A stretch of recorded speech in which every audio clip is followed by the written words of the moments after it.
ఖమ్మం జిల్లా చింతకాని మండలం జగన్నాథపురం గ్రామం నిర్వహించిన మీడియా సమావేశంలో మంత్రి తుమ్మల నాగేశ్వరరావు కీలక ప్రకటన చేశారు. వాతావరణ పరిస్థితులు అనుకూలంగా లేకపోవడంతో రేపు సాయంత్రం నిర్వహించాల్సిన రైతు ఆశీర్వాద సభను రద్దు చేసినట్లు వెల్లడించారు. అయితే రైతు భరోసా నిధుల విడుదల కార్యక్రమం మాత్రం ముందుగా నిర్ణయించిన షెడ్యూల్ ప్రకారమే జరుగుతుందని స్పష్టం చేశారు.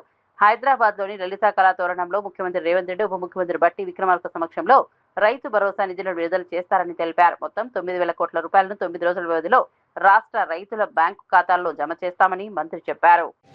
సభా స్థలం దానికి అనుకూలంగా లేదు. ఆ విషయం ముఖ్యమంత్రి గారికి, ఆర్థిక మంత్రి గారికి తెలియజేయడం జరిగింది. ఆర్థిక మంత్రి గారు కూడా వస్తున్నారు మధ్య నుంచి బయలుదేరి.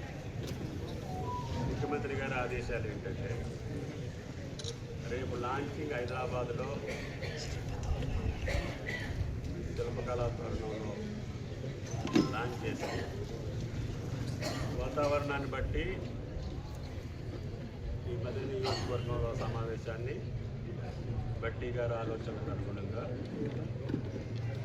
9 రోజుల్లో ఎప్పుడైనా సరే